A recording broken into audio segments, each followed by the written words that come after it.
edisi Jalan Pagi Lolia.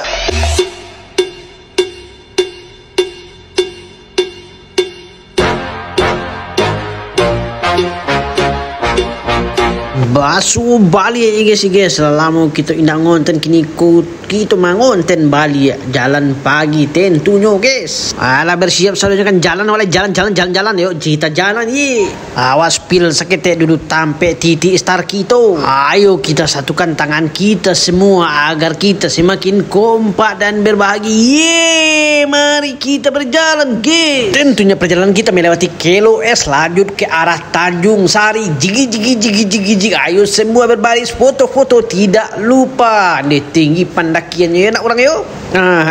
Kan dia nampak wajah kan, itu aku nak wajah aku lah mural Tanjung Sari yang tren dulu, keren, terkenal waktu tu sebagai penanda sejarah para boy band dan boy gear band. Kita foto-foto dulu di spot di pantai kota Tanjung Sari. Tando ala kasih awas sudah kerupuk bakal jangan tunggu dah awak kan Bali dah tunggu dulu udah dia dah hilang siapa jauh kan di Bali dah.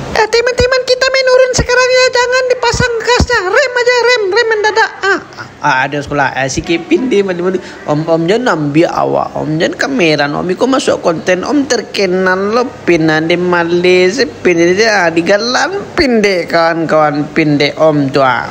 Untung saja semuanya sudah pakai ban radial dan rem yang pakan guys, karena jalan ini memang menurunnya luar biasa guys, ditambah lagi pemandangan alam yang indah guys, jadi tak terasa mau menurun mau mendaki, yang penting kita nikmati saja guys alam indah Tanjung Sari ini guys. Lihatlah tuh keren cak. Jeng kita sampai di kawasan Museum Gudang Ransum yang sangat terkenal itu. Kita lihat potensi-potensi yang ada di sini. Baru selesai saja rumah mural dan muralnya indah-indah, cantik-cantik banget guys. Bisa kita foto-foto di sini, bisa mengetahui sejarah Kota Salunto melalui mural-mural yang ada ini guys. Kalau haus minum dulu Widi. Ya mari kita berkeliling, kita lanjut jalan jigi. Ya itu menaranya guys, cerobong asapnya itu guys. Ini tungku besar, tungku raksasanya ini guys. Ini dia kawasan Museum Gudang Ransum itu guys. Kita lanjut ke kawan-kawan yang membuat kalung-kalung dari batu bara, gelang-gelang batu bara guys. Kalau mau beli sini lalu, kalau ngopi bisa juga dibuatkan kawan ini guys. Nah ini bahannya guys dari batu bara. Bali labu ndak do dia bodoh. Kalau kau tuju angke barang 5.000 saja. Tayu 5.000 tak indah. Suatu kita lanjut guys. Kawasan Tansi guys. Aiko kawasannya tampe masyarakatnya ramah guys. Atau do pakmu, aduh kampung seni, aduh pokoknya apik lah guys kalau kita berjalan di siku. Aduh mural juga di siku guys. Tunggu santai guys panik wak. Kalau kawan nak tahu ijal penguasa Lapsek, berarti kawan-kawan kurang jauh main kalau di Lapsek. Aku cari Om Jun, para selebritis Lapsek. Sewa ambil mah.